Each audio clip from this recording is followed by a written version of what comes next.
할렐루야. 주님의 이름으로 사랑하고 축복합니다. 킹스튜브 050202 아비야 왕의 두 번째 이야기, 3년 통치와 그에 대한 평가입니다. 05는 왕들의 리더십, 다섯 번째 남왕국 유다 왕들의 이야기죠. 02는 20명 왕들 중에서 두 번째 군주인 아비야 왕에 대한 이야기입니다.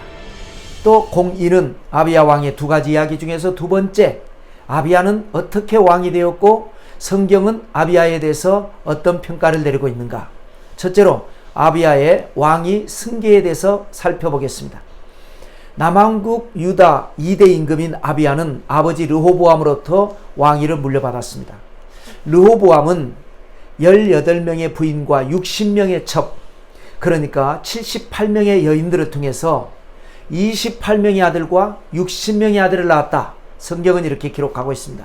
이 많은 부인과 자녀들 중에서 성경은 2명의 부인과 7명의 아들들 이름을 특별하게 기록하고 있습니다. 먼저 도표를 보시면서, 자, 르호보암이 첫 번째 부인을 맞이했는데 마할랏입니다. 마할랏은 아들 셋을 낳았습니다. 그가 아들들 곧 여우수와 스마랴와 사함을 낳았으며, 자, 그러면 이 왕비가 낳은 장남 여우수가 후계자가 되어야 합니다. 그런데 여기에 또 다른 여인이 등장합니다. 그녀의 이름은 마아가입니다. 이 마아가의 이름을 기억해둘 필요가 있습니다. 마아가는 철저한 우상 숭배자로서 남편 르호보암을 유혹해서 우상 정치를 조장했고, 서열이 안 되는 아들 아비야를 왕위에 오르게 했고, 또 손자 아사왕 시대에도 등장합니다. 그때 아세라 목상을 만들다가 폐위가 되는 악녀 중에 악녀입니다. 자, 마아가는 4명의 아들을 낳습니다. 그 후에 압살롬의 딸 마아가에게 장가 들었더니 그가 아비야와 앗대와 시사와 슬로밋을 낳았더라. 자, 그런데 르호보암은 왜 왕비가 낳은 아들 여우스를 제치고 후궁이 낳은 아들 아비야에게 왕위를 물려줬을까요? 여러 가지가 있겠지만 두 가지 이유를 살펴볼 수가 있습니다. 하나는 마아가의 미모 때문이었을 것입니다. 마아가는 압살롬의 딸이라고 기록하고 있습니다. 압살롬의 딸이라면 틀림없이 미인입니다.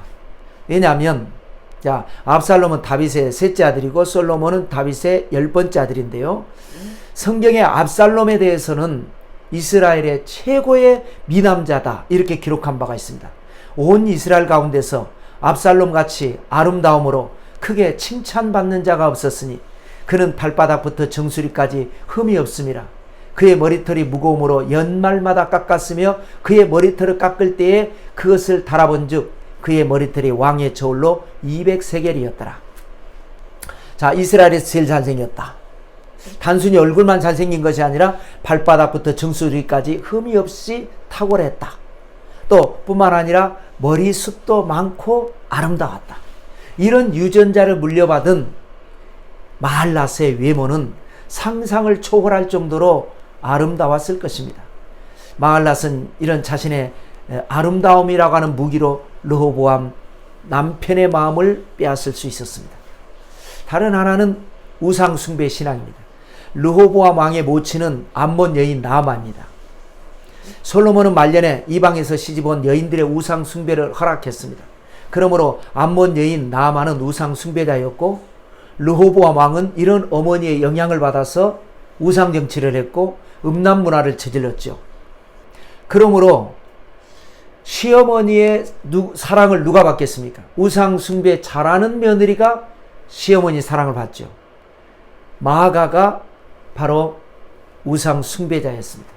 그러니까 다시 말해서 아름다운 미모로 남편을 유혹하고 우상 숭배로 시어머니의 사랑을 받고, 그래서 그 힘을 가지고 왕비가 낳은 아들 여우스를 제치고 자신이 낳은 아들 아비야를 왕위에 앉힐 수 있었던 것입니다. 르호보암은 마아가의 아들 아비야를 후계자로 세웠으니 이는 그의 형제들 가운데 지도자로 삼아 왕으로 세우고자 함이었더라. 그러므로 남왕국 유다의 2대 임금 아비야는 시작부터 큰 빚을 진 권력자입니다. 할머니와 어머니에게 갚아야 할 빚이 있습니다. 자격이 안 되는데 자격을 만들어준 할머니와 어머니는 우상 숭배자입니다. 그러므로 우상 숭배를 도와줘야 되고 반대하지 말아야 하죠. 이것이 바로 아비야로 하여금 3년밖에 치리하지 못하게 했고 결국은 남북 전쟁에서 승리했음에도 불구하고 국력이 약화되고 그리고 두고두고 나쁜 왕으로서 악평을 남기게 됩니다. 자, 두 번째, 아비야에 대한 평가를 자세히 살펴보겠습니다. 물론 통치기간이 절대적인 기준은 아니지만 일반적으로 리더십의 호불호에 따라서 치리 기간이 길어지기도 하고 짧아지기도 했습니다. 다윗과 솔로몬은 각각 40년 나라를 다스렸습니다. 이 80년이 이스라엘의 황금시대였습니다. 그러나 솔로몬이 죽고 그 아들 르호보암이 왕이 되면서 왕국이 남과 북으로 분열이 됐습니다. 그리고 르호보암은 아버지와 할아버지에 비해 절반도 안 되는 17년 나라를 다스렸습니다. 그런데 아비야는 또 17년도 아니고 고작 3년밖에 나라를 다스리지 못했습니다.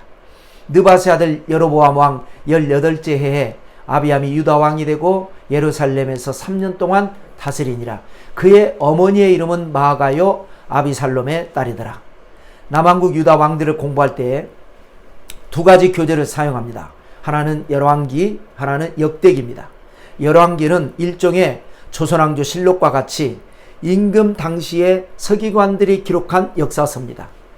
그런가 하면 역대기는 나라가 바벨론에 의해서 망하고 포로로 끌려갔다가 70년 만에 돌아와서 이방 땅에서 태어난 세대들에게 올바른 역사관을 심어주기 위해서 기록한 것, 그것이 바로 역대기입니다. 그러므로 역대기는 먼저 기록된 열왕기 기록과 비슷한 내용이 꽤 많습니다.